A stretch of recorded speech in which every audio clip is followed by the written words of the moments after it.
nossa lição é a lição 3, chamado Discipulado Saudável. Nosso objetivo, através dessas lições, é basicamente resgatar o nosso culto em casa. Eu estava raciocinando sobre essas lições, junto com o pastor e também em casa, e achando interessante como isso, há alguns anos atrás, era algo simplesmente natural, ter culto em casa.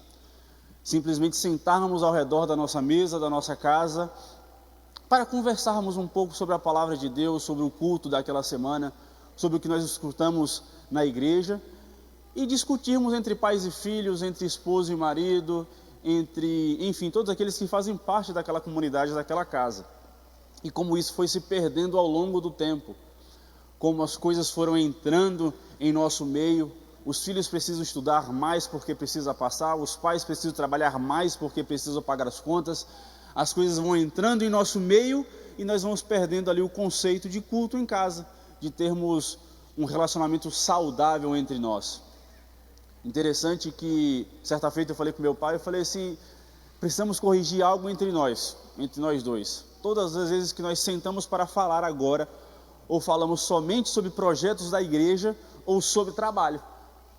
E aí está ficando chato, porque eu estou me sentindo só um funcionário do Senhor, só uma ovelha da igreja, mas filho, de vez em quando a gente não está brincando, a gente não está saindo para comer, para brincar, para assistir um filme. E a gente precisa resgatar esse relacionamento saudável dentro de casa. E isso é o objetivo de compreendermos que o discipulado saudável começa em casa.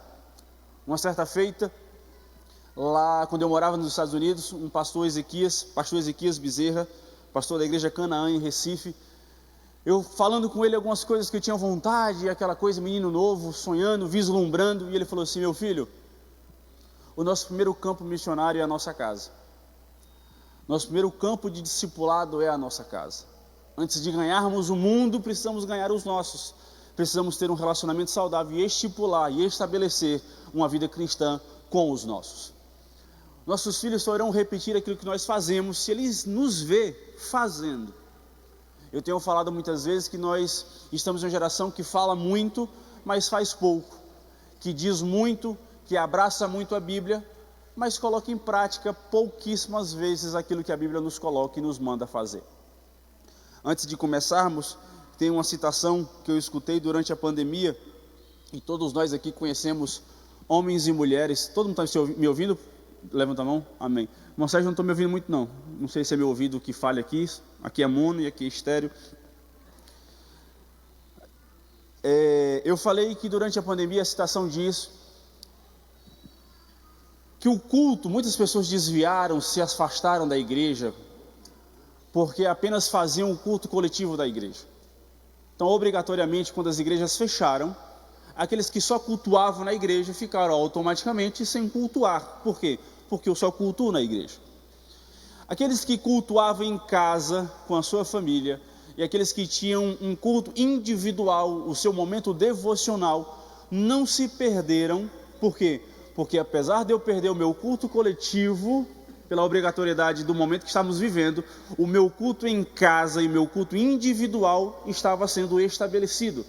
Portanto, eu não me perdi em casa, eu não me perdi com a minha família, porque eu, ou vocês, colocaram em prática o culto em casa, sem que houvesse o culto coletivo. Então precisamos entender que uma vida de discipulado, uma vida em que eu me torne discípulo de Cristo, eu preciso entender que a minha vida se compete em 3 cultos: o culto individual, o culto com a minha casa e o culto coletivo. Então, como a verdade aplicada diz, um discipulado saudável se dá quando um discípulo entende que foi chamado com o propósito de fazer discípulos. Portanto, a verdade aplicada nos ensina que o sentido da nossa vida como discípulo é entender que nós fomos chamados para fazer mais discípulos para Cristo. Amém? Vou ler com você, vou estar todo mundo com o texto aí, a leitura coletiva, que em João capítulo 13, versículo 13 a 20, que diz assim: Vós me chamais Mestre e Senhor, e dizeis bem, porque eu o sou. Ora, se eu, Senhor e Mestre, vos lavei os pés, vós deveis também lavar os pés uns aos outros, porque eu vos dei o exemplo para que, como eu vos fiz, façais vós também. Na verdade vos digo que não é o servo maior do que o seu senhor, nem o enviado maior do que aquele que o enviou. Se sabeis estas coisas, bem-aventurados sois se as fizerdes. Não falo de todos vós, eu bem sei os que vos tenho escolhido, mas para que se cumpra a Escritura, o que come o pão comigo levantou contra mim o seu calcanhar. Desde agora vou-lo digo, antes que aconteça, para que, quando acontecer, acrediteis que eu sou. Na verdade vos digo, se alguém receber o que eu enviar, me recebe a mim, e quem me recebe a mim, recebe aquele que me enviou. Amém? Nosso comentarista, pastor Josué Brandão, colocou os objetivos aqui, como levar cada membro da igreja a perceber que é um discipulador, fazer cada discípulo compreender seu valor e papel dentro do reino de Deus, e fornecer as ferramentas e subsídios para que cada líder desenvolva o seu papel com eficiência e sucesso. Veja, cada pregação que nós temos aqui, cada aula que nós temos aqui, cada momento que nós temos aqui através da palavra de Deus, nós temos sempre o objetivo de levar a nossa compreensão e o nosso desenvolvimento no corpo de Cristo. Porque se a gente analisar em quantitativo, existem mais cristãos hoje do que em qualquer outra era passada. Ao mesmo tempo em que não houve mais um tempo que há menos cristãos que em qualquer outra era passada. Por quê? Porque ao longo do tempo nós temos perdido o conceito ou o entendimento de que nós também somos discípulos e que nós também temos a obrigação de fazer mais discípulos. É muito comum a gente falar uns aos outros, ou alguém falar com o outro, você vai pregar? A pessoa fala, eu não sou pregador. Mas devemos entender que toda criatura deve pregar a toda criatura. É um mandamento, é uma ordenança de Cristo para a sua igreja levar a palavra, pregar a palavra, viver a palavra, de maneira que outros sejam alcançados por ela e se tornem também discípulos do reino. A partir desse momento e dessa concepção, precisamos compreender que se cada cristão aqui, nesta manhã, compreender de fato o seu papel no reino, iremos ver a potência e a capacidade que a igreja tem em desenvolvimento e em crescimento e em abarcar aqueles que estão sendo levados pelo diabo. Vemos todos os dias, e eu falei, que a contemporaneidade, o tempo atual, tem nos tomado tanto a nossa vivência, que estamos nos perdendo daquilo que para que fomos chamados. Obviamente, não estou falando aqui para que ninguém se torne irresponsável em deixar de mão tudo aquilo que é responsável para fazer, mas é compreender que tudo aquilo que eu faço tem como objetivo primordial e primário levar e apresentar o reino. Por exemplo, se eu sou estudante, dentro do meu aspecto estudantil, eu preciso ser discípulo e fazer discípulos para Cristo. Aquele momento em que eu sou um trabalhador, um funcionário, obrigado Marioma, um gerente, dentro do meu aspecto de trabalho, eu preciso compreender que dentro daquilo que eu faço como meio de trabalho, eu preciso ser discípulo de Cristo e fazer discípulo. Abrindo um parênteses, por exemplo, eu até citei como esse negócio de adesivo da igreja nos carros é complicado. Eu acho muito bom cada um se identificar no seu carro, ali é a igreja que faz parte. Mas eu já vi, Jones Brandão, já vi no trânsito, gente xingando. Aí quando você vai olhar, tem um adesivo da nossa igreja. Aí eu falo, que brincadeira. Como é que eu explico que aquele ser humano ali, que está exaltado em suas palavras, em seus sentimentos, sendo ruim exemplo, ele é discípulo, e tem como missão fazer discípulo, e aprende isso na Cristianismo Sem Fronteiras. Por quê? Porque aquilo que eu represento não está sendo representado através da minha vida. Então, eu saber que sou discípulo, mas não vivo como um, é como eu colocar um adesivo no meu carro dizendo de onde eu faço parte, mas não vivo como aquela pessoa, como aquela comunidade. É menos feio, se nós tivermos essa exaltação emocional, tirar o adesivo. Porque vai dizer assim, ó que mal educado. Porque com o adesivo vai dizer assim, ó que mal educado, e ainda diz que é crente, ó. Então, eu dizer que sou discípulo, mas não compreender que é a minha missão viver como um, e através dos meus atos eu fazer outros, há o erro de compreensão da nossa missão. Por quê? Porque nos perdemos em nossas obrigações do nosso dia. Estamos nos perdendo, e o que estamos chamando aqui de discipulado relacional, que é o quê?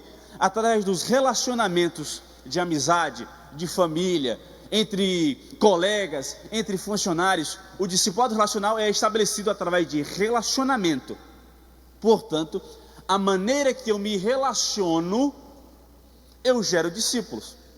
A maneira que eu me comporto em meus relacionamentos, eu gero um comportamento de compreensão do outro. O outro precisa ver que tipo de vida eu tenho para que ela seja atraída pelo meu relacionamento, pela minha pessoa. Ninguém aqui deseja ou quer se relacionar com pessoas mal educadas, com pessoas que são corruptas, com pessoas que vivem de língua torpe, pessoas que não têm consciência da sua limitação e dos seus limites para com o outro. Ninguém quer se relacionar com pessoas dessa maneira. Mas pessoas que são amorosas, pessoas que são educadas, pessoas que transmitem paz através da sua vida, assim essas eu quero atrair para perto de mim. Por quê? Porque através do relacionamento com elas eu percebo uma melhora comigo. Se eu não convivo com o pastor Luciano, mas percebo que ela é uma pessoa boa, eu gosto de me aproximar dela. Por quê? Porque eu quero me aproximar de pessoas que transmitem aquilo que eu vivo. E eu só quero pessoas perto de mim que compreendem e têm um estilo de vida mais próximo do que é o meu. Portanto, se eu sou cristão, se eu entendo o discipulado, se eu sou um discípulo de Cristo e se eu entendo as ordenanças dele, eu quero pessoas perto de mim que entendem esses mesmos princípios. Não faz sentido eu andar no meio e me comportar de uma forma se eu sou discípulo de Cristo e me comporto de outra. Veja, o objetivo do discipulado relacional envolve ganhar, consolidar, discipular e enviar líderes treinados e capacitados para o trabalho, para o campo onde ele vai atuar. Por quê? O que acontece hoje? E todos nós aqui conhecemos alguém que já viveu isso. Ganhamos, a pessoa aceita Jesus e acabou aí. Daqui para frente, meu filho, é cada um por si e Deus por todos.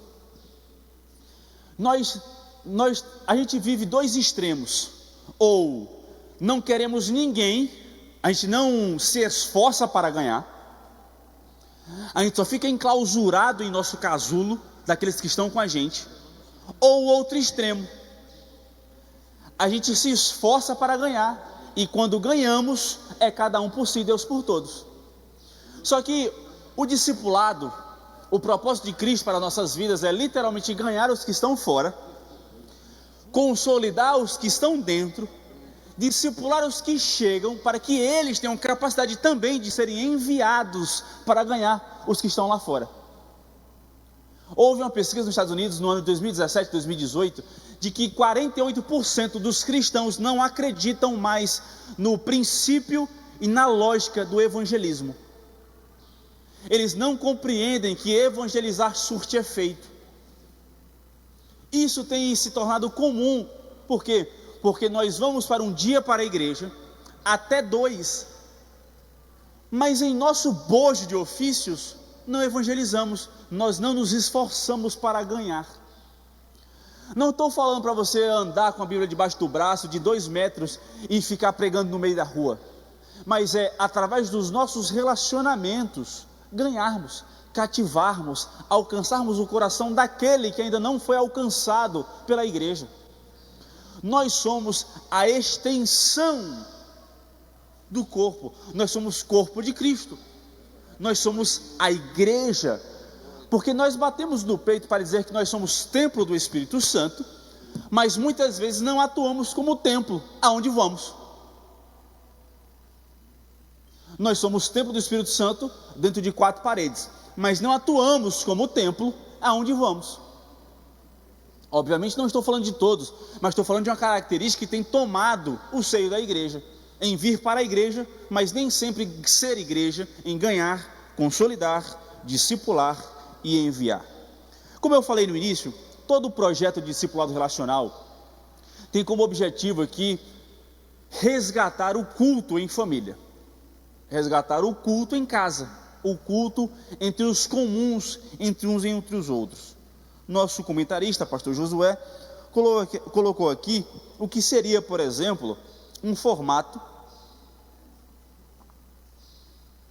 da reunião. Abre um parênteses. Gente, eu estou falando muito rápido? Não? Amém.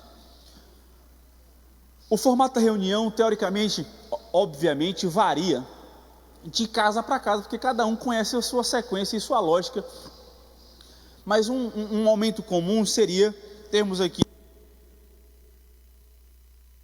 uma oração inicial, onde temos como oportunidade de agradecer a Deus pelo momento, a apresentação do esboço para o estudo, a orientação da leitura sobre o esboço, ou então fazer-se a leitura do esboço, um louvor, 2 louvores, 3 louvores, vai do momento que cada família vai compreender, da oportunidade, e aí cada pessoa faz a sua referência e seu entendimento sobre aquilo que foi lido. Isso é muito interessante, porque cada cabeça é um mundo, e cada compreensão sobre aquilo que foi lido gera em você uma compreensão sobre o outro. É uma oportunidade de você, como pai, por exemplo, compreender o que seu filho enxerga sobre aquilo que você também lê. Porque temos a consciência de que todo mundo pensa igual dentro de casa. E isso é a pior coisa que tem, porque todo mundo dentro de casa pensa diferente. E isso, quando acontece, gera o quê? Gera intriga, gera desavença, porque eu tenho a compreensão que ou você pensa igual a mim, ou você deve pensar igual a mim. Quando, na verdade, cada mundo é uma compreensão, e cada compreensão é estabelecida sobre aquilo que lê. E se eu escuto sobre o que você lê, sobre o seu entendimento, eu percebo e começo a entender o que é que você pensa sobre aquilo que nós vemos de maneira igual. Então, nós temos a oportunidade de ler a Bíblia, de ler a palavra, mas através da exposição daquilo que eu entendi, por mais pouco que seja, me dá uma noção da maneira que você está pensando sobre aquilo que você leu. Tá bom? Então, entrando no momento da lição, e ele coloca uma observação aqui, que é ideal que a reunião seja em meio tom, para evitar incômodos aos vizinhos, outros residentes na casa que não estejam na reunião. Por que ele coloca essa observação? Para compreender que nós não estamos no estádio, mas estamos ao redor da mesa. Eu acho engraçado, eu já vi e vejo de vez em quando, alguns parentes, como eles têm a mania de falar alto. A pessoa está aqui do lado, ó, e fala como se estivesse lá no bebedouro. Isso me dá uma agonia. Quem me conhece dentro de casa sabe que eu falo baixo, eu falo tranquilamente. Aí Gabriela fica assim, ó, E eu falo assim, amor, o surdo sou eu, quem não tem o ouvido funcionando sou eu, pode falar, bora, sabe? Aí ela, graças a Deus ela entrou no ritmo, aí fica todo mundo falando baixo. Das 6 horas, apaga as luzes quase tudo, fica só aquele breu, meio tom. E interessante que, porque para não incomodar quem está do lado. Quem está do lado não precisa saber o que é que tem em casa. Quem está do lado não pode se incomodar. É igual aquela história do carro e do adesivo. Quem está do lado não pode se incomodar. Olha que esse vizinho mal educado, falando alto, como se estivesse está sozinho no mundo. A gente começa a colocar padrões de afastamento. Às vezes a pessoa não tinha nada contra cristão, mas porque aquele cristão fala alto, ele diz assim, ó, que mal educado, deve ser todo mundo assim. Por quê? Porque nem todo mundo tem compreensão de que as pessoas são diferentes. Então, quando nós estamos no trânsito e somos mal educados, é como se a igreja inteira fosse representada dentro daquela pessoa. Deve ser todo mundo daquela maneira. Se aquela casa fala alto e é mal educada e a desavença, dentro da falta de educação, vai dizer o quê? A igreja que ela faz parte deve ser todo mundo igual. Então, meus irmãos, vamos lembrar que apesar de ser a sua casa, nós aqui, eu e você, representamos uma comunidade. Em Feira de Santana, representamos a Cristianismo Sem Fronteiras. De maneira geral, representamos o corpo de Cristo. As pessoas precisam ver em nós uma simples característica que está faltando em nós, de maneira geral, sempre em algum momento: educação. Mas a gente se perde no trato. A Bíblia diz que nós devemos temperar as nossas palavras com sal, com paciência, com afago, porque às vezes até falamos da maneira certa, até falamos as palavras certas, mas da maneira errada. É muito comum, às vezes, nos exaltarmos, estamos certos, fazemos a lógica certa, estamos num culto, mas fazendo da maneira errada. Deve ter ordem, decência e sentido naquilo que estamos fazendo. Amém? O comentarista coloca aqui no primeiro tópico, elementos para um grupo familiar saudável. Primeiro, um bom líder. O que significa? Alguém que compreende o objetivo, a maneira e o caminho a ser seguido, para onde deve ser seguido. Um líder que não compreende o que deve ser feito, para que deve ser feito e para onde eu estou indo, não faz sentido nenhum. O comentarista coloca aqui que o mais importante líder de um discipulado saudável é o Espírito Santo. O Espírito Santo deve guiar as nossas vidas, guiar as nossas palavras e guiar tudo aquilo que nós estamos fazendo em casa. Os nossos familiares, os nossos filhos, a nossa esposa, o nosso marido, precisa ver em nós a atuação do Espírito Santo. É uma boa observação, porque nós queremos ver a atuação do Espírito Santo na igreja, queremos ver o pastor ser tomado pelo Espírito Santo, os obreiros, os irmãos levantarem profecia, queremos ver, mas esquecemos que o nosso primeiro lugar que as pessoas devem ver o Espírito Santo em nós é em casa. Eu preciso ver em minha esposa Gabriela o Espírito Santo atuando através dela. Eu não estou falando para ela ser tomada em profecia e ficar falando 24 horas como em línguas estranhas em casa, mas eu preciso ver em sua vivência como mãe, como esposa, como cidadã, o Espírito Santo através dela. Isso gera em mim uma confiança nela. Por quê? Porque eu sei que o líder da vida dela é o Espírito Santo. Eu preciso ter uma vida íntima com Deus, para que a minha esposa e o meu filho vejam em mim uma atuação do Espírito Santo em minhas palavras, em meu tratar, em minha paciência, em meu cotidiano. Precisamos ver a atuação do Espírito Santo em nosso dia a dia. Estamos limitando a atuação do Espírito Santo somente para o templo, somente para o reteté, somente para o corinho de fogo, somente para o trenzinho, e estamos esquecendo a atuação do Espírito Santo em casa. Então, um bom líder deve compreender e colocar sobre a sua família que o mais importante naquela casa é o Espírito Santo. Tem uma oração que eu faço todos os dias no ouvido do Arthur, ele acordado ou dormindo, eu falo assim, durante a oração eu falo assim: lembre-se que o seu melhor amigo é o Espírito Santo. Por quê? Porque ele precisa compreender e crescer que ele pode contar com o Espírito Santo, assim como ele pode contar com aquele que ele vê, o Pai. Então, se o Pai que eu estou vendo, é a lógica de criança, se o Pai que eu estou vendo está dizendo que o meu melhor amigo é o Espírito Santo, eu vou fazer como ele. Essa semana eu fui matar uma barata e peguei a sandália e matei. O Arthur foi lá no guarda-roupa dele, abriu, pegou a havaiana, veio e bateu na barata morta. Por quê? Porque ele faz aquilo que ele vê, ele faz aquilo que ele ouve. Portanto, se nós estabelecemos no ouvido da nossa casa, no ouvido dos nossos filhos, que o Espírito Santo é a principal pessoa daquela casa, isso vai sendo integrado na cabeça dele. E eu sempre falo que conhecimento é a única coisa que não podem tirar de nós. Então, se colocarmos como conhecimento aos nossos filhos que o Espírito Santo é a principal pessoa, e eles terem entendimento para viver esse conhecimento, não há nada que tire do coração da criança, daquela casa, que isso é verdade.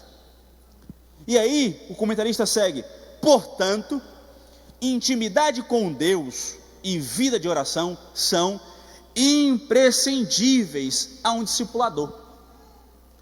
Eu sempre falo que ser cristão e ter vida cristã são dois lados da mesma moeda. Porque eu me torno cristão, sou salvo. Aquele que confessa que Jesus Cristo é o seu Senhor da sua vida, será salvo. Amém. A partir disso, eu devo ter uma vida cristã, para que eu me torne íntimo daquele pelo qual eu me salvei. E para que isso ocorra, é necessário vida de oração e intimidade. Eu não consigo estabelecer intimidade se eu não tenho vida com essa pessoa. Eu já citei aqui um exemplo. Se minha esposa me ligar nesse exato momento, eu sei se ela estiver assustada, eu sei se ela vai estar com raiva da minha cara, eu sei se ela vai estar com fome, chateada, feliz, pelo tom de voz. Cada um aqui conhece o tom de voz da pessoa que você vive. Arthur, falei no culto de jovem sábado, Arthur, eu sei qual é o dele, de choro, de fome, de gripe, de irritação, de frustração, de dente crescendo. Me tornei especialista em dor de criança. E veja, tudo isso por quê? Porque eu gasto tempo com os meus. Imagine se houvesse uma oportunidade de você ligar para Deus. Aí eu digo, Deus reconheceria a sua voz dentro dessa lógica? Porque se eu pouco escuto, eu pouco reconheço. Portanto, se eu não tenho vida com Deus, eu não posso ter intimidade com Ele. Portanto, para um líder de uma casa, de um discipulado saudável, para uma casa saudável, é necessário que todos tenham uma vida de intimidade com Deus e uma vida de oração, para que o discipulador faça discípulos. Como é que eu posso chegar para o irmão Humberto e dizer assim: Humberto, você tem que fazer discípulos? Ele assim: e o que é que tem que fazer para ser discípulo? Você precisa ter uma vida de oração. Tá, mas por que tu não faz isso? Porque ele não pode aprender de mim aquilo que eu não faço. Eu não tenho autoridade para ensinar aquilo que eu não vivo. Eu só posso falar daquilo que eu faço, que eu vivo. Porque não tem sentido. Ele pode até virar um discípulo meu, mas vai virar literalmente aquilo que eu faço ou deixo de fazer, ou ele vai perceber que eu sou uma pessoa hipócrita, ensino o que eu não vivo, e ele vai procurar alguém que viva aquilo que ensina. Simplesmente a lógica é essa. O que é que acontece? É muito simples, a gente vê em todas as casas aqui, sem tirar, sem pôr. Filhos que não obedecem aos seus pais, por quê? Porque vê o pai falando uma coisa e não vê na atitude do pai e da mãe aquilo que ele está pedindo. De certa maneira, a lógica é: se eu sou o pai e tenho autoridade, eu mando, ponto. Teoricamente é assim que funciona. Mas seria muito mais fácil estabelecer uma vida com os meus filhos diante de Deus, se eles vissem em meus atos aquilo que eu estou falando. Quem tem problema com o pai e com a mãe aqui sabe quão hipócrita é quando o seu pai manda você fazer uma coisa e o pai não faz. É muito complicado em todas as nossas relações, alguém que manda e tem autoridade sobre você, mandar você fazer uma coisa e você diz assim: mas ela não faz. Como é que eu estou aqui ensinando para vocês nessa manhã, se eu não pudesse no mínimo dizer que eu orei essa semana, que eu tenho uma vida de intimidade com Deus, que eu tenho procurado? Eu não sou a melhor pessoa não, estou cá embaixo, mas eu no mínimo posso dizer a vocês: estou tentando um dia de cada vez. Como é que uma igreja cresce se não vê em quem está aqui na frente uma resposta e um respaldo da palavra. Assim é também na casa de vocês, porque com certeza aqui, como diz na Bíblia, que julgavam a palavra após ouvir a pregação, se não me engano fala em 1 Tessalonicenses, ou em Atos, estou confundindo agora os dois textos, mas as pessoas julgavam a palavra daqueles que pregavam. No mínimo, é certo que vocês julguem aquilo que eu estou falando, e se vocês julgam o que eu estou falando, é necessário ter respaldo sobre aquele ao qual está falando. Assim também é na casa de vocês. Se nós, como discipuladores da nossa família, não vivermos aquilo que nós estamos propondo à nossa família, não vai funcionar. A minha esposa precisa ver primeiro em mim, para que os nossos filhos vejam em nós. Assim é a dinâmica. E veja, estas famílias serão estimuladas à oração, à intimidade com Deus, com a cultura da atividade de adoração nos lares, ocorrendo o crescimento natural dos pequenos grupos familiares e, consequentemente, da igreja.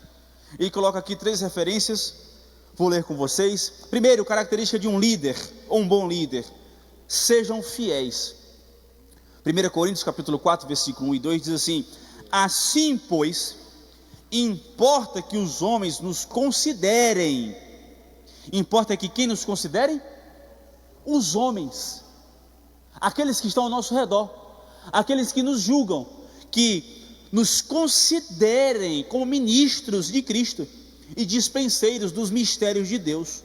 Ora, além disso, o que se requer de dispenseiros é que cada um deles seja encontrado fiel. Importa que os homens nos considerem como ministros de Deus e dispenseiros do seu reino, dos seus mistérios, e que a esses dispenseiros seja encontrado fidelidade. Olha que interessante.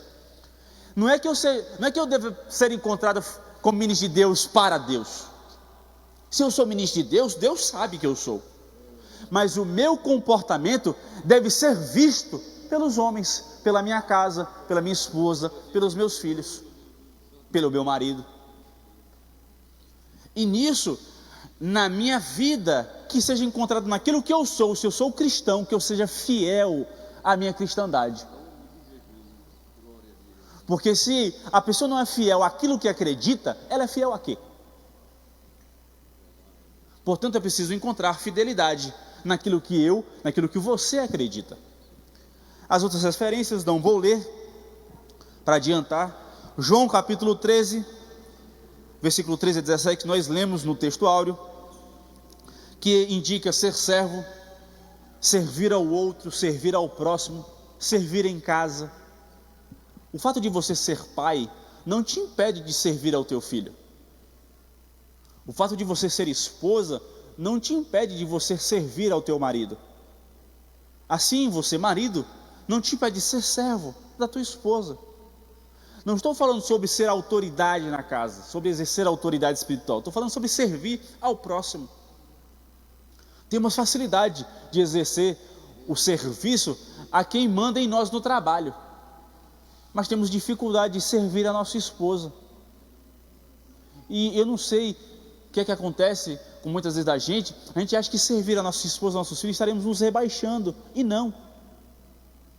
Estaremos simplesmente cumprindo um discipulado de Cristo e sua ordenança. Outra característica é que sejamos vigilantes com a motivação do coração.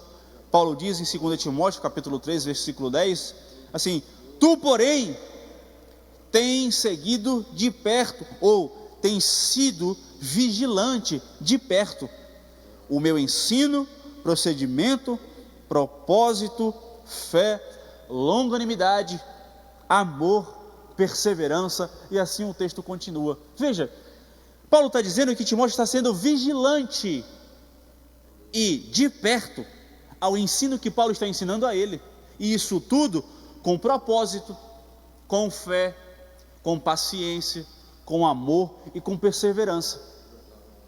E outra característica é o amor fraternal. Eu não sei o que é que a gente compreende em relação ao amor, e nós amamos coisas e amamos pessoas, amamos coisas, gostamos de pessoas, amamos um, deixamos de amar outro, e essa dinâmica de amor que estamos vivendo é muito complicada e interessante. Mas João 15, 12 a 14 diz: o meu mandamento é este, e coloca como base, que vos ameis uns aos outros, assim como eu vos amei. Jesus coloca como padrão o amor dele. Ele não está falando para a gente se amar baseado no nosso amor. Ele fala para a gente se amar baseado no amor dele, assim como ele nos amou. Ninguém tem maior amor do que este, de dar a alguém a própria vida em favor dos seus amigos. Vós sois os meus amigos, se fazeis o que eu vos mando. Jesus coloca uma condição: se vocês fazem o que eu mando, vocês são meus amigos. E são meus amigos, ninguém tem maior amor do que este, de dar a vida, a própria vida, pelos amigos. E então, maior amor do que este não há. Portanto, esse amor com que eu vos amo, ameis uns aos outros. A gente acabou de ler o texto de trás para frente. Existe uma condição para que Jesus seja o meu amigo e eu seja amigo de Cristo. Qual é? Obedecer o que ele manda. Simples. E o que é que ele manda? Amar uns aos outros. Baseado em quê? No amor dele por nós. Portanto, o princípio das nossas relações, que começa em casa, é amarmos uns aos outros, assim como Jesus nos amou. Se pergunte se em nossa vivência, em nossa casa, estamos vivendo esse amor. Pense agora, e teoricamente não está no campo não, mas faço esse parênteses bem rápido. Pense agora no seu marido e na sua esposa. Provavelmente o quão raiva ele lhe faz de vez em quando. Mas a base do relacionamento de vocês é o amor com que Cristo tem por vocês. Porque se amarmos uns aos outros, ou nos amarmos uns aos outros em casa, como Jesus nos amou, muita coisa seria reparada. Muita coisa seria reparada em casa, se nós colocássemos em prática o amor que Jesus tem por nós, colocamos uns aos outros. Tem algumas feridas que não seriam abertas, outras seriam fechadas, outras seriam curadas, abraçadas, afagadas. Por quê? Porque eu vejo no meu pai o amor de Cristo, porque eu vejo na minha mãe o amor de Cristo, porque eu vejo entre os meus pais o amor de Cristo. Dessa maneira a gente vive de maneira integral o amor de Cristo. Uma outra característica para ter um bom culto seria ou será um bom local. Um bom local, propriamente dito, primeiro é aquele local que você consegue fazer um culto. Então, primeira coisa, não deixe de fazer o culto. Mas, havendo oportunidade, que deva haver, segundo o comentarista, uma boa iluminação, nem fraca, nem excessiva, para que as pessoas possam ver umas às outras. Ele coloca duas referências, Atos capítulo 20, versículos 7 e 8, e Lucas capítulo 22, versículo 8 a 13. Esse bom local deve ter uma boa distribuição de assentos ao redor da mesa. A mesa não é lugar de ficar olhando notícias no jornal. A mesa não é lugar de ficar assistindo televisão. A mesa não é lugar de ficar fazendo coisas que não agregam à vida da família. A mesa não é o local do pai, o sofá é o lugar dos filhos e a cozinha é o lugar da mãe, e cada um come aonde conseguir se servir e sentar. Não, o lugar da mesa é lugar de crescimento. No caso aqui da aplicação do discipulado saudável, do discipulado relacional, ao redor da mesa eu posso construir as minhas relações. Ao redor da cama, na sala, que seja um bom local onde todo mundo se enxergue e consiga compreender aquilo que está sendo feito e tenha reverência àquele momento e àquele local. Porque o princípio daquele culto familiar é a adoração a Deus, é o culto e o louvor ao Senhor. Portanto, tenha como princípio colocar isso em prática. O local de reunião é um local de integração, de interação, como veremos ao longo das nossas lições. Uma terceira coisa e importante é que a reunião deve ter uma boa atmosfera, um bom sentimento naquele local. Então, tudo aquilo que eu faço ao longo do meu dia com a minha família vai culminar naquilo que nós iremos ter como atmosfera naquele momento de culto. Já pensou se você, a primeira coisa que a gente faz de manhã é ser grosso, é ser grossa, mal educada uns com os outros? Sai para o trabalho, passa o dia inteiro trabalhando e a próxima oportunidade que a gente vai se ver é no culto. O que é que a gente vai ter como referência quando a gente se vê? A grosseria de manhã, a má educação, a resposta. Portanto, a atmosfera do meu culto diz muito sobre a atmosfera do meu dia. Por exemplo, Gabriela até brinca comigo. Ela fala assim: vai acordar Arthur. E eu vou lá acordar o menino. Eu não acordo ele, não. Eu abro a porta do quarto e saio. Depois de 5, 7 minutos que ele não acordou, eu abro a cortina. Não acordou, desligo o ar-condicionado, tiro a coberta, tiro a meia, aí começa. Sabe, sem aquela agonia. O menino tem 1 ano e 7 meses, para que eu vou acordar ele agoniado? Ele não tem conta para pagar, não tem trabalho para fazer, a comida vai estar pronta no prato, para que eu vou acordar ele agoniado? Está com pressa? Acorda mais cedo. Veja, a maneira que a gente acorda diz muito sobre o nosso dia. Gabriela gosta de tomar café na paz dela, eu já acordo a 200 por hora, conversando, pá. É por isso que normalmente ela acorda um pouquinho mais cedo que eu, porque o humor dela já vai estar melhor, então já vai estar mais ou menos compatível. Então ela acorda mais cedo, acorda. Quando eu acordar, e aí amor, como é que tá? Como foi? Dormiu bem? E a metralhadora vem. De noite eu já estou aqui, ó, zero sociabilidade, e ela está aqui no auge dela. Amor, boa noite. E metralhadora dela. Oh, amor, boa noite. Tchau. O que é que a gente faz? A gente aproveita o lado do ouvido surdo, deita do lado que a gente escuta, e o surdo fica para cima. A esposa acha que a gente está escutando, ela fica feliz que eu sou um bom ouvinte, e eu estou dormindo.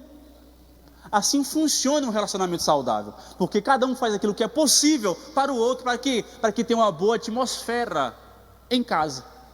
No caso aqui, as reuniões do grupo familiar, PGFAM, devemos compreender que é um local de comunhão.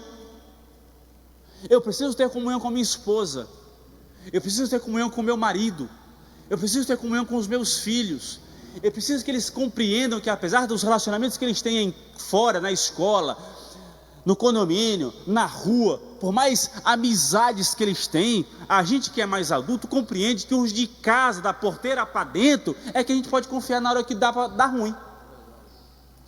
Na hora que empena, a gente sabe que é dentro de casa que a gente pode contar.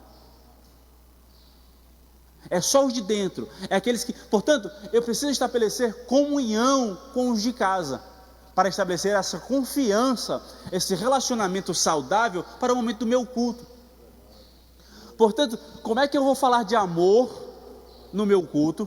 Como é que eu sou um bom líder, eu sou mãe, vou falar de amor fraternal, se durante o dia inteiro eu não coloquei em prática o amor fraternal, culminando em uma boa atmosfera em casa? Portanto, é consequência a atmosfera daquilo que eu vivi durante o meu dia com a minha família. As mensagens que eu passo pelo telefone, é só mandando, ou de vez em quando eu boto assim: filhão, te amo. Ô, mulher, gosto de tu, saudade de você, vou passar o dia trabalhando, mas estou pensando em você. Ou você fica assim: faz isso, faz aquilo, faz isso, não esquece de tirar a roupa do varal. Cara, é muito chato. É muito chato. Faz, mas não vem um: brigadão aí, foi bom te ver quando eu acordei, saudade de tu. Não custa nada, é o mesmo peso do dedo. Só que a gente esquece de culminar, de gerar uma boa atmosfera em casa durante a semana inteira. Ficar só no ofício. Gente, se a roupa no varal chover, lava de novo. Seca, o sol vai nascer no outro dia. Mas o relacionamento que eu gero em casa vai perdurar muito mais do que a roupa molhada. Então, eu, ao invés de brigar pela roupa molhada, por que eu não elogio por algo que ele fez para gerar uma boa atmosfera em casa? Eu escutei uma mulher dizendo que o marido tinha mania de escovar os dentes e colocar a escova molhada na pia. E ela falava: tira a escova, bota dentro do copinho, tira a escova, bota. E não vai dar gente, não vai, tem coisa que não vai. Teve um dia que ela faz assim: eu vou testar diferente. Amor, eu te amo, apesar da escova molhada na pia. Ela falou no testemunho dela que nunca mais ele colocou a escova molhada na pia. Às vezes de maneira inconsciente, porque ela me ama, apesar da escova. Eu vou amá-la guardando a escova? Você entende que é melhor eu culminar em atitudes que transformem a atmosfera da minha casa, gerando um bom culto, do que eu só ficar mandando quando a gente estivesse numa indústria? Uma boa atmosfera é resultado daquilo que nós fazemos em casa. E o comentarista coloca aqui que a boa atmosfera não deve ser um local de cara dura, de reclamação, de cara árdua, mas de felicidade. Como é que a gente está na presença de Deus? Gente, vamos fazer a lógica. A gente é salvo. Jesus Cristo se fez carne, morreu na cruz do Calvário, derramou o seu sangue para que aquele que nele crê fosse salvo. Aí eu sou salvo, a minha mulher é salva, os meus filhos são salvos e eu estou de cara triste. Eu falei sábado no culto de jovens, eu parei a mensagem no meio. Falei: gente, antes de vocês compreenderem a minha mensagem, primeiro vocês têm que se perguntar se vocês acreditam em Deus.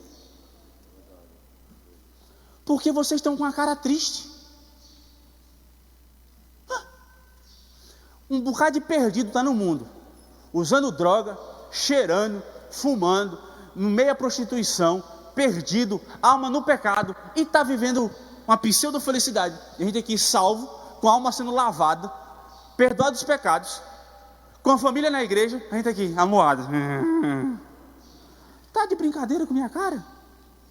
Como é que eu vou dizer que nós somos felizes em Cristo, se a gente está com a cara de infelicidade em casa?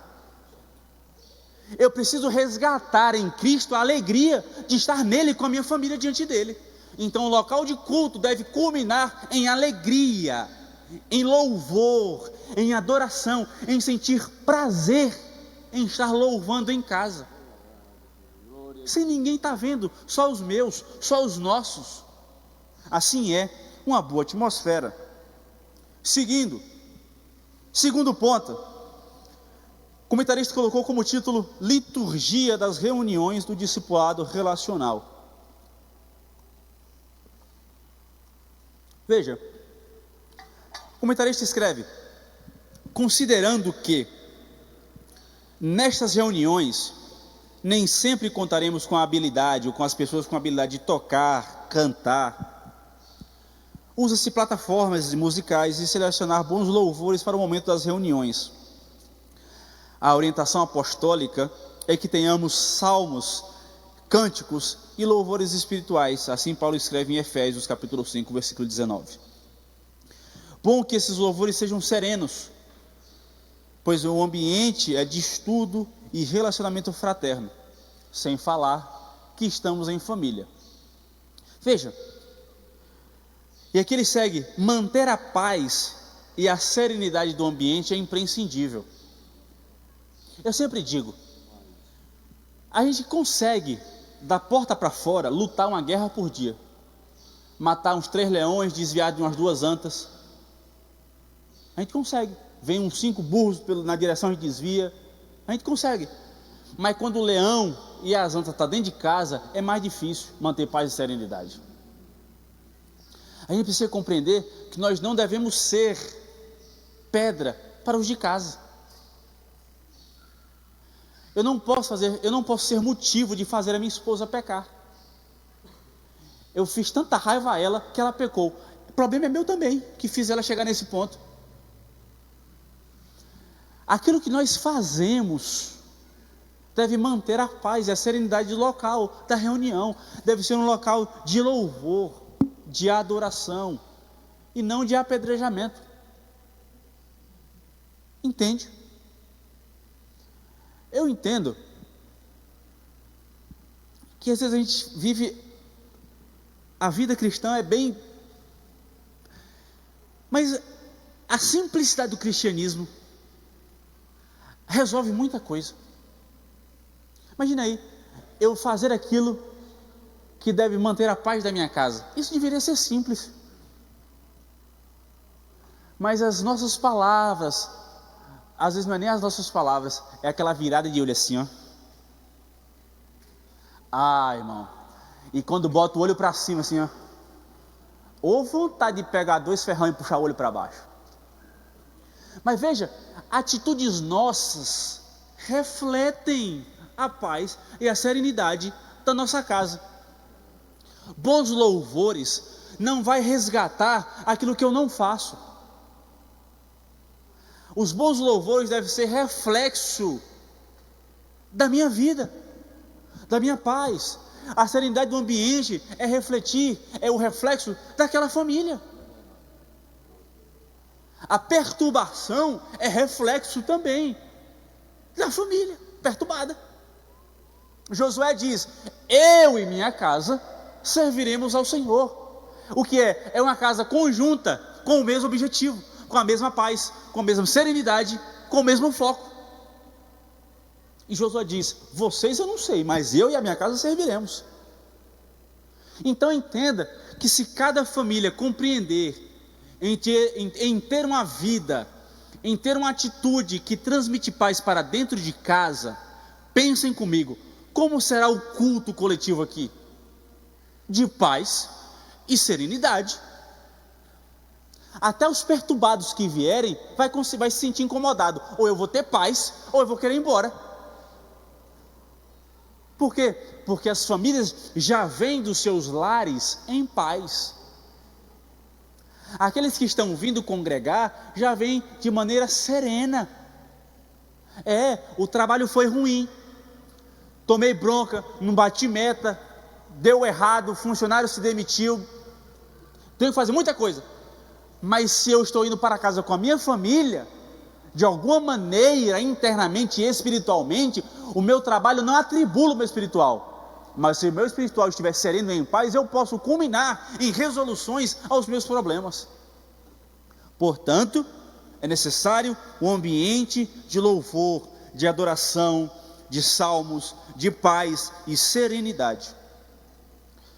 O comentarista coloca como tópico 2 do ponto 2, o compartilhamento da palavra.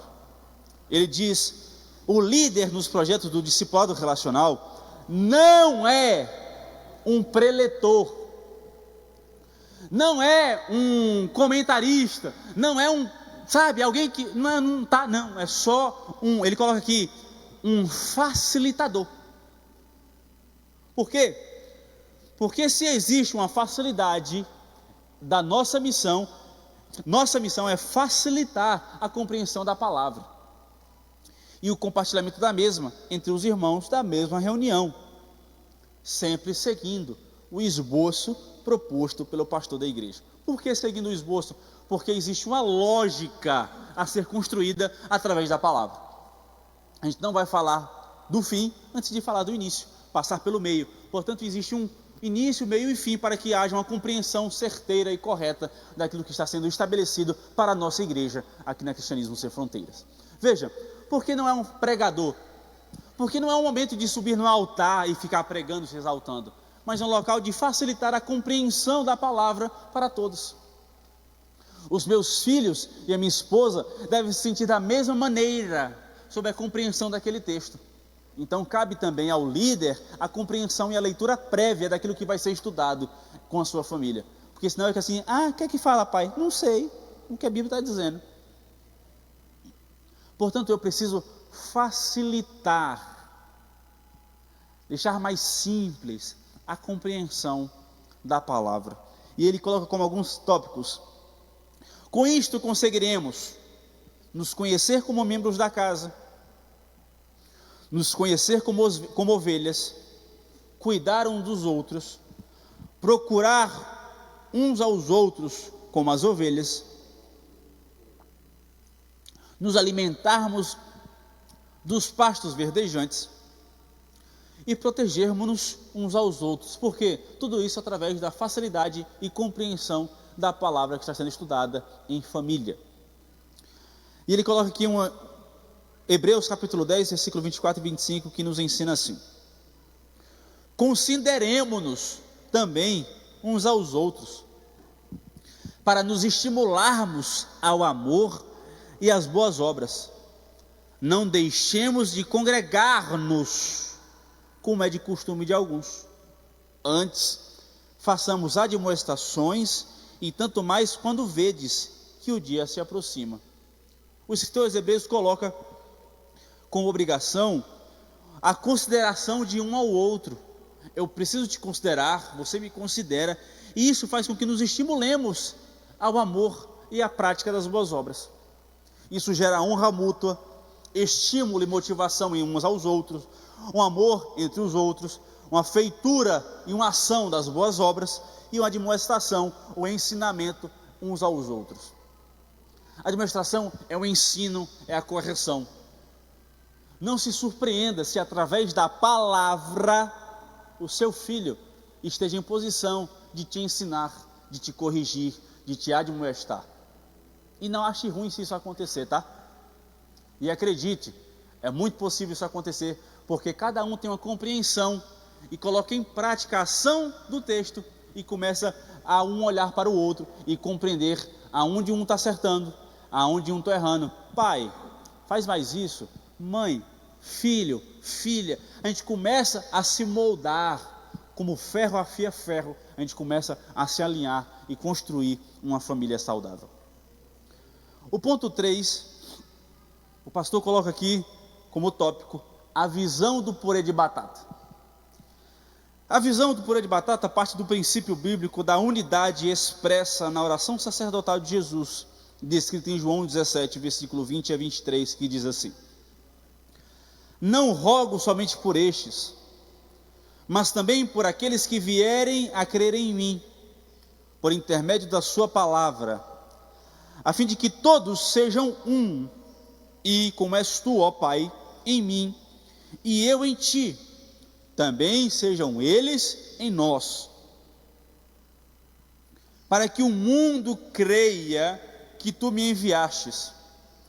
Eu lhes tenho transmitido a glória que me tens dado, para que sejam um, como nós o somos, eu neles e tu em mim, a fim de que sejam aperfeiçoados, melhorados na unidade, para que o mundo conheça que tu me enviastes e os amastes, como também amastes a mim. Olha só, é necessário que a igreja local tenha como todo essa visão para que haja unidade do corpo. A solicitação de Jesus é muito clara. Ele está pedindo, em sua oração, a unidade de todos nós. Ele está pedindo que sejamos um com Ele, assim como Ele é um com o Pai. Ele não está colocando aqui uma interpretação de impossibilidade, mas ele coloca como característica e como ponto que todos os crentes sejam parecidos em sua intimidade, como Ele é com o Pai. Isso não é impossível, porque Ele coloca como condição. Se fosse impossível o corpo ser um, ele não se colocaria como a cabeça do corpo. Entendam que precisamos ser um no corpo, com a mesma mente, com o mesmo esforço e com o mesmo propósito, a unidade de todos os santos, a qual a cabeça exaltada é Jesus Cristo. Interessante que, olha só, a fim de que todos sejam um, ó Pai, como tu és em mim e eu em ti, também seja Ele em nós, para que o mundo creia que tu me enviastes. Nós não poderemos alcançar o mundo, nossa família não poderá alcançar a vizinhança se eles não vê em nós uma unidade. Como é que eles vão querer ver e fazer parte do mesmo corpo se existe entre nós inimizade? Não faz sentido. Eu não posso ter raiva do irmão Andrei, literalmente, por mais raiva que ele me faça. Por quê? Porque como é que o mundo vai olhar assim, tá vendo lá dois crentes, eles não se gostam, eles estão vivendo basicamente como a gente, que tipo de testemunho eles dão a nós? Para que o mundo creia, olha só, não é eu que estou dizendo não, é a palavra de Deus, para que o mundo creia, para que os perdidos creiam que tu me enviastes, para que o mundo creia que o Senhor os ama, é necessário que eles sejam um em mim, assim como eu sou um em ti. Olha que complicado, porque isso quebra com nossos relacionamentos ruins, porque eles não devem existir. Eu não posso odiar ao meu irmão, eu não posso maldizer ao meu irmão, eu não posso dar ação e espaço para uma interpretação ruim e um testemunho ruim que não condiz com aqueles que se dizem um em Cristo. Nós não podemos ter uma vida que não reflete uma unidade uns com os outros. E eu falei, foi num domingo desse aí, como isso é chato. Não chato ser um, mas chato a parte que nós não somos uns com os outros. Eu preciso que tenhamos uma característica de podermos contar uns com os outros, porque somos um. Aquele que não é um no corpo é removido, e eu falei na pregação, por quê? Porque é tumor, não é corpo, está matando. Não posso arrancar um dedo se ele é funcional, porque eu acho ele feio. Meus dedos são tudo torto, tudo estranho. A junta é maior, a falange é grossa, o osso é fino. Mas eu não vou cortar minha mão porque eu acho ela feia. E brincando, não acho ela feia não, eu acho ela bonita, é minha mão. Mas veja, eu não posso ter inimizade com alguém porque eu acho algo dela. Eu simplesmente não devo achar nada dela, porque ela é minha irmã em Cristo, é meu irmão em Cristo, é um corpo, simplesmente é funcional, e é em mim e eu nele sermos um. E está faltando essa compreensão simples em nós. É sério, gente, vamos compreender de maneira lógica a nossa vivência uns com os outros. Vamos viver, o que é que a gente fala uns com os outros? A gente fala aquilo que vai melhorar uns aos outros, que vai curar, que vai tirar errei, vem cá, vamos trabalhar e melhorar isso aí. Ou a gente pisa no pescoço para terminar de matar logo. É uma divisão entre nós enorme. A divisão começa em casa, aí traz divisão para a igreja, aí divide a igreja, aí tem várias igrejas, tem vários propósitos, tem vários céus. Por quê? Porque tudo não compreendeu da unidade em Cristo. Tudo começa em casa, porque se eu não sou um com a minha esposa, que eu disse que eu seria um, como é que eu posso ser um com o Senhor, se eu não sou um com a mulher que eu divido minha casa? Não tem como. Como é que eu posso ser um com o Humberto, se eu não sou um com os meus filhos? Se eu não sou um com minha família? Como é que eu posso ser um com, entre aspas, estranhos, se eu não sou um com em casa? Como é que os meus filhos vão querer ser um com os filhos de vocês, se eu não sou um entre os pais? Como é que eles podem repetir os meus atos? Como é que possamos ser um com Cristo, se nós não somos uns com os outros? Não tem como. Portanto, um discipulado relacional é com a compreensão de que somos um e devemos ser uns com os outros em Cristo, assim como Ele é um com o Pai. No mínimo, todo cristão deveria viver isso de maneira integral. Porque é o que o pastor falou terça-feira na palavra, na pregação. Cristianismo não é religião, é estilo de vida. Estilo de vida é aquilo que eu vivo, aquilo que eu faço. E aquilo que eu vivo é simplesmente ser uns com os outros, gente. Não deve existir inimizade. Isso é o estilo de vida cristão. É eu compreender que eu sou seu amigo, que o senhor é meu amigo, que o senhor é meu irmão, que a senhora é minha irmã. A gente vive isso aqui de maneira saudável. E se for necessário, a senhora me corrige. E não me sinto agredido por isso. Por quê? Porque a senhora pode ver em mim algo que não está condizendo com as atitudes cristãs. E eu preciso ouvir, levar em consideração. Por quê? Porque somos um. E quando o corpo está doente, o corpo busca se curar, ou através da sua própria ação, ou através de medicamentos. Então o que é isso? A administração uns dos outros. Eu preciso ser uns com os outros e não me sentir agredido quando um fizer a sua parte comigo. Isso não quer dizer fazer fofoca, por exemplo, sobre a vida do outro. Glória a Deus mesmo. Mas vamos seguir. Veja, precisamos compreender que somos um, e ser um é ser família de Deus. Ser família de Deus é a expressão verdadeira da unidade do corpo de Cristo, conforme a orientação apostólica em 1 Coríntios capítulo 12, versículo 14 e versículo 27, que diz: porque também o corpo não é um só membro, mas muitos.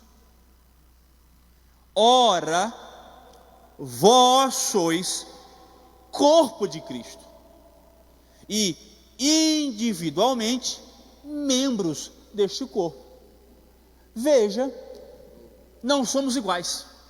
Cada um tem seu papel, cada um tem sua função, cada um tem seu objetivo, mas todos nós, como membros, fazemos um só corpo, a qual a cabeça é Cristo Jesus.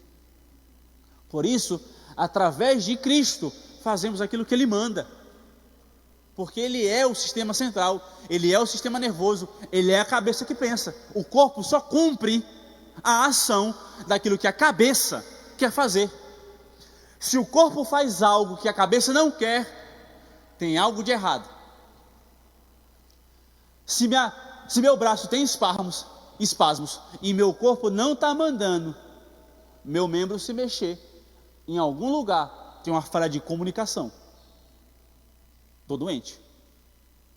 O corpo faz aquilo que a cabeça manda, e a cabeça é Cristo.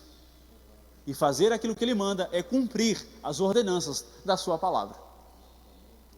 Então, é necessário compreender que um saco de batatas, como dito no início, apesar de estarem todas dentro do mesmo saco, o comentarista coloca aqui, não existe unidade, porque é facilmente separada. Mas uma batata, ou batatas que são amassadas, até se tornarem uma, elas são impossíveis de serem separadas em sua unidade primária. Você pode retirar porções, mas porções misturadas de várias batatas, porque elas o quê? São uma só em si. Então, portanto, a igreja precisa pôr em prática a visão do purê de batata. Segundo o comentarista, sempre se tornará atraente e agradável. Assim, o discipulado relacional será atrativo e apaixonante de participar. Por quê?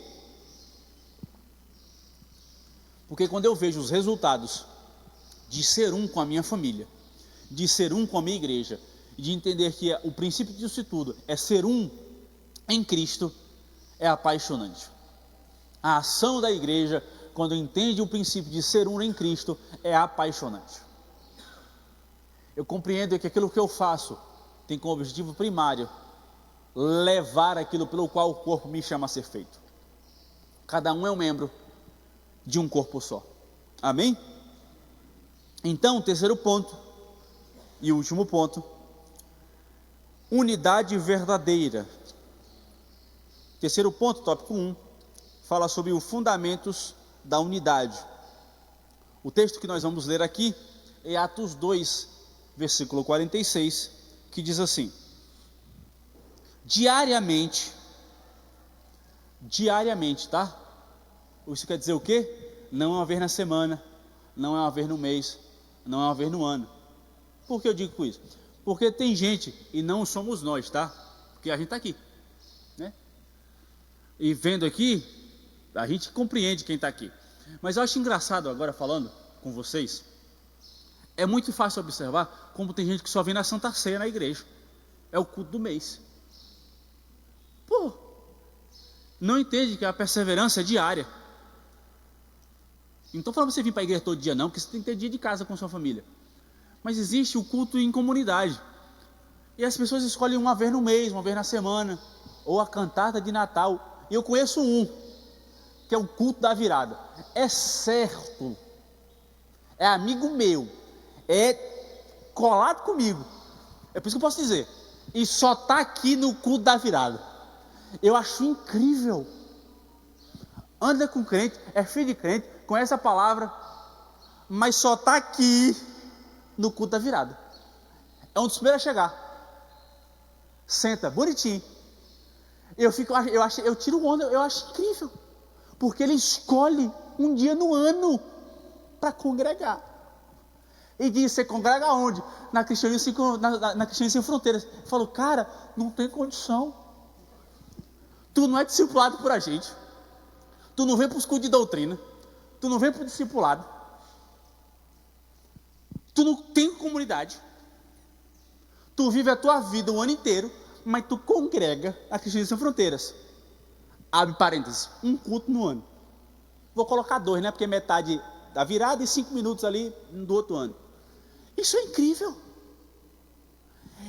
São pessoas que não compreendem a ação do texto, da palavra em nossas vidas. Atos 2,46. Diariamente perseveravam unânimes, todo mundo junto, pela mesma coisa, pela mesma coisa, todo mundo unânimes, perseverando com o mesmo objetivo, com o mesmo propósito, de maneira conjunta, com uma corrente que está aqui travada. No templo, partiam pão de casa em casa, e tomavam suas refeições com alegria e singeleza de coração. Isso indica que estamos unânimes uns com os outros no templo, e fora do templo partilhamos do pão. Eu te chamo para jantar lá em casa, a gente sai para comer, a gente partilha do mesmo propósito. Isso tudo com alegria. Eu vou dividir minha comida nada? Eu já tenho que dividir o meu pão com minha família, vou sustentar a barriga dos outros. Gente, a questão é que todo mundo tinha a mesma compreensão. Se tu tomou café lá em casa hoje, semana que vem eu vou tomar na tua casa, tá? Você entende que é a unidade do corpo em ação? É as famílias em paz e serenidade, tendo o mesmo propósito de comunhão e adoração a Deus? Porque todos estão perseverando diariamente, unânimes. A questão é que nós estamos perseverando diariamente, só que cada um com um objetivo e uma frente. Só que o que a gente tem que compreender do corpo de Cristo é que para todos nós aqui, todo mundo, o objetivo primário é a adoração, a exaltação e o levar do reino aonde formos. Isso através, e no templo, através dos nossos relacionamentos. Dá um parênteses aqui. Estou dizendo? Está mandando. Veja só, todos perseverando, unânimes, com o mesmo objetivo e mesmo propósito. Eu sei que o pastor Luciano e sua família tem o mesmo propósito que o meu, que é de adorar ao Senhor, de exaltar e fazer discípulos através da nossa casa e da nossa família. Eu sei que a família do irmão Humberto tem o mesmo propósito, a mesma coisa. Assim deve ser em cada um de nós, unânimes, perseverando diariamente. E o comentarista falou aqui, unânimes, do mesmo sentimento ou da mesma opinião. No templo, de casa em casa, é compreender que estamos no templo e somos templo também em nossas casas. A nossa casa deve ser um local da presença de Deus, porque nós estamos nela. As pessoas precisam sentir a presença quando entrarem em nossas casas. Já pensou um colega seu, um amigo seu que não é convertido, é desviado, ser convidado à sua casa? Ele precisa sentir a presença de Deus. Ele precisa ter a noção de naquele lar, ele sente algo que ele não sente em lugar nenhum. O que é? A presença de Deus. A presença de Deus em suas palavras. A presença de Deus em seus filhos, no seu casamento, em sua paternidade, em sua maternidade. É você, em tudo que você fizer diariamente, ter um objetivo: a exaltação do Senhor e a perseveração. Aí, ele fala 3 palavras importantes em Atos 2,46. Perseveravam, demonstra compromisso e seriedade com o plano de Deus de se tornar um. Permanência e lealdade ao plano original. Por quê? Porque qual é o plano de todos nós? Nos tornarmos um em Cristo. Então, se todo mundo persevera nisso, alcançaremos o mesmo objetivo. Alegria demonstra prazer e gozo na unidade. É uma escolha. Nem sempre acharemos agradável sacrificar o nosso tempo, o nosso plano individual para cultivar a unidade. E nem sempre a nossa disposição mental será plena. A gente não está bem o tempo todo. A gente não é robô.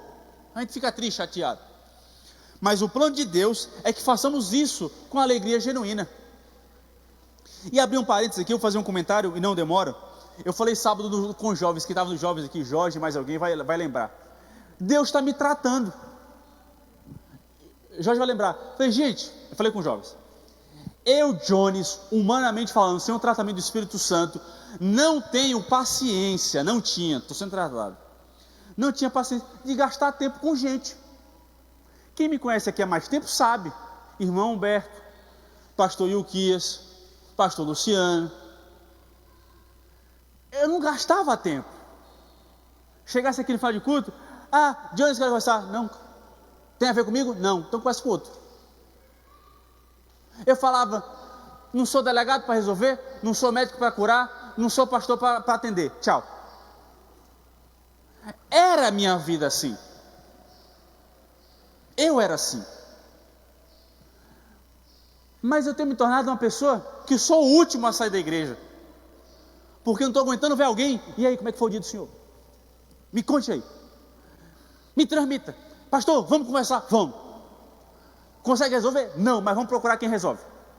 Sabe, eu tenho gostado. Por quê? Porque tem vindo sobre mim e sobre a minha casa a compreensão de que, apesar de eu ser assim, eu não sou um sozinho no mundo. Eu sou um com minha esposa. Minha esposa tinha que sair pedindo perdão a cada pessoa que eu falava, porque eu era grosso, feito a facão, respondia, não estava nem aí. Pois é, eu era assim. Ela vinha, eu falava e ela vinha assim, desculpa, tá? Porque ele está com pressa. Ela tinha o papel de pedir perdão por aquilo que eu fazia após eu fazer. Isso não gerava um relacionamento saudável entre nós, porque ela não via uma atitude de homem de Deus em mim. Alguém que estava sendo transformado pelo Espírito Santo. Ela não via uma ação de cristão. As pessoas também não. As pessoas tinham opinião sobre mim como grosseiro, mal educado e respondão, sem paciência e sem tempo. E graças a Deus tem mudado. Por quê?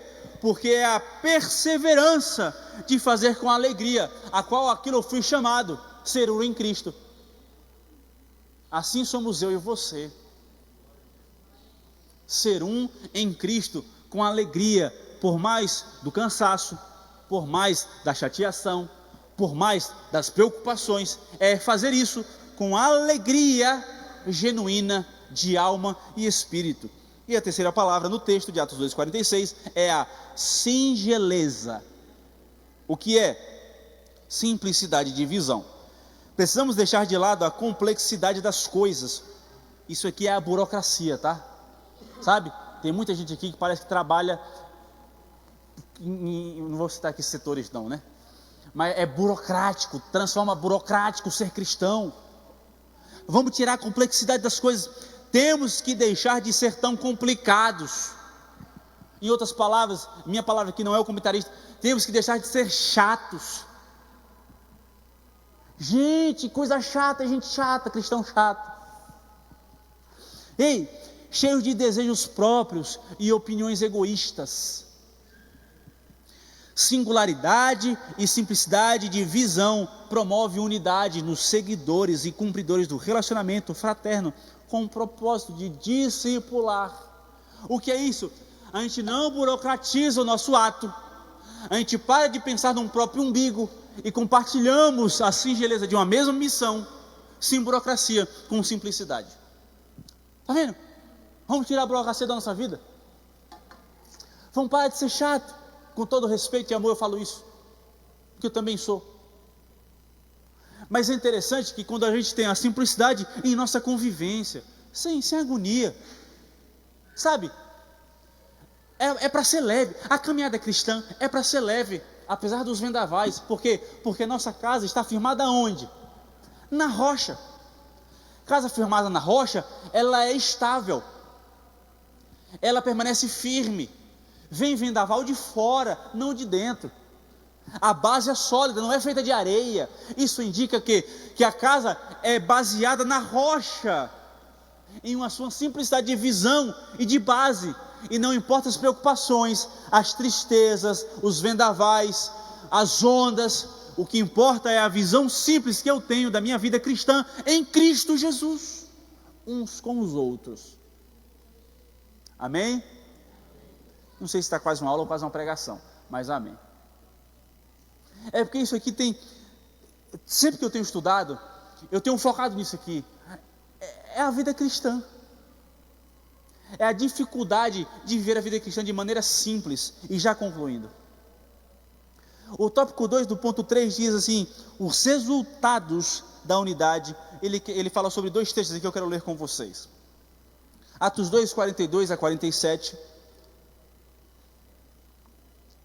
diz assim: e perseveravam na doutrina dos apóstolos, e na comunhão, do partir do pão, e nas orações.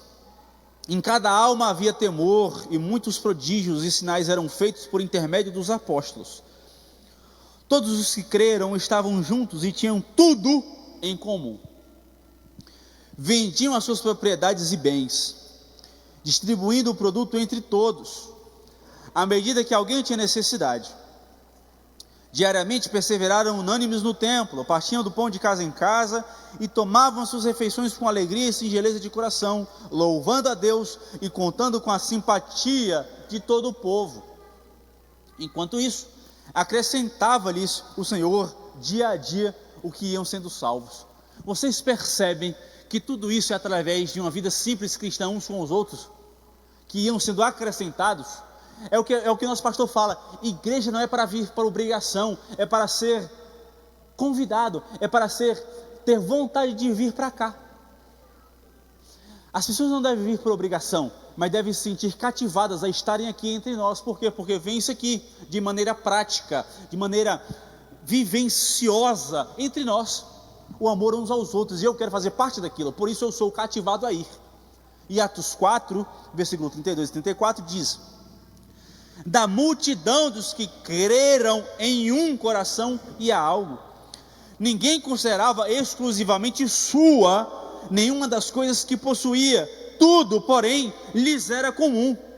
Com grande poder, os apóstolos davam testemunho da ressurreição do Senhor Jesus, e em todos eles havia abundante graça, pois nenhum necessitado havia entre eles. Porquanto os que possuíam terras ou casas, vendendo-as, traziam os valores correspondentes. O que é isso? A unidade da igreja era tamanha que eu não podia ver a necessidade do meu irmão, porque eu faria o que for necessário para ajudá-lo. A gente não está falando sobre aqui uma ideologia política não, tá? A gente não confundir. O que a gente está falando aqui é sobre a compreensão que o irmão meu não passa necessidade. Por quê? Porque se eu tenho para dar, eu ajudo. Não é uma visão política, É um estilo de vida que, se eu ver alguém precisando e eu tenho, por que eu não divido? Entre os de casa, não passavam necessidade a alguém. Por quê? Porque dividiam entre si. A compreensão, por exemplo, é que se eu estou vendo algum de vocês passando necessidade, eu farei o que for necessário. Se eu não tenho onde dormir essa noite, que você me ceda um canto na sua casa. Se eu não tenho o que comer, que você pegue um pão e me dê para que eu não passe fome. É para isso que serve, gente, teoricamente, na teoria, a casa de pão. A casa de pão é basicamente um mercado voluntário, onde eu vou trazer 1 quilo de alimento, porque possa ser que alguém lá da igreja precise. É entender que alguém da igreja aqui pode vir durante o dia aqui, e acontece, não tem um pastor, alimento em casa. A gente vem aqui na casa de pão e prepara para ele um saco de alimento, uma cesta. Por quê? Porque os irmãos unânimes entenderam que entre nós ninguém haverá de passar necessidade. Por quê? Porque eu faço a minha parte. Vocês entenderam a lógica? Porque o objetivo não é a gente ser uma igreja bonita, mas sermos uma igreja saudável. A consequência disso é haver entre nós uma perseverança unânime, em que entre nós não haja alguém passando dificuldade e necessidade, porque se há alguém que pode ajudar, por que não ajudar? Se a minha casa pode ajudar a outra, que ajude, e assim se segue. Portanto, mais milagres, ajudar as pessoas necessitadas, construção de relacionamentos fortes, atrai o povo para Cristo, abundante graça e crescimento autêntico da igreja. A igreja crescer não é fazer investimento em marketing, não é fazer planejamento para chamar a atenção, mas é simplesmente, primeiro, não é que isso não tenha valor, isso tudo tem, mas primeiro, aquilo que chama a atenção da igreja é a perseverança unânime entre nós, um relacionamento saudável entre nós, entre nossas casas, entre nossas famílias, entre os pais, entre os filhos, porque somos um corpo, a qual a cabeça exaltada é Cristo Jesus. E vou somente citar e concluo passando a lição para o irmão Fábio. Primeiro, alcançando a unidade relacional, precisamos da palavra de Deus. Ele coloca aqui, para fazer o purê de batata, precisa de água, mas teoricamente precisa de leite também, não? Então, o pastor, a gente compreende que os seus dotes culinários, água e leite é a mesma coisa, tá, gente? Para a gente aqui na lição. Mas o que é isso? Com toda brincadeira, é necessário a palavra de Deus. Assim será a palavra que sair da minha boca, não voltará para mim vazia, mas fará o que me apraz e prosperará naquilo para a qual a designei. Portanto, para a preparação de um purê de batata, ou de uma unidade em Cristo entre nós, é necessário a palavra de Deus. Segundo, descascar a batata, que significa, segundo o comentarista, tirar a máscara, desnudar-se de si mesmo, deixar, ou então viver como Jesus falou, negar a mim mesmo, para que eu tome a minha cruz e o siga, cumprindo um propósito de me tornar um com Ele. Porque Paulo diz em Gálatas capítulo 5, versículo 1, para a liberdade foi para que Cristo nos libertou. Permanecei, pois, firmes e não vos submetais de novo a jugo de escravidão. Portanto, eu abro mão da minha carnalidade para que eu seja um em unidade com Cristo e com a igreja. E para concluir, fogo. É necessário a ação do Espírito Santo da operação em nossa vida diária de oração, de comunhão e estudo produzido pela palavra e através da palavra. Como Paulo diz em 2 Timóteo capítulo 1, versículo 14, guarda o bom depósito mediante o Espírito Santo que habita em cada um de nós. E conclusão, uma vez prontas, as batatas têm que estar sempre juntas para se amalgamarem, ou seja, estarem unidas, serem uma só, para o cumprimento de Atos 2,44, que diz: todos os que creram estavam juntos e tinham tudo em comum. Amém? Amém. Deus abençoe.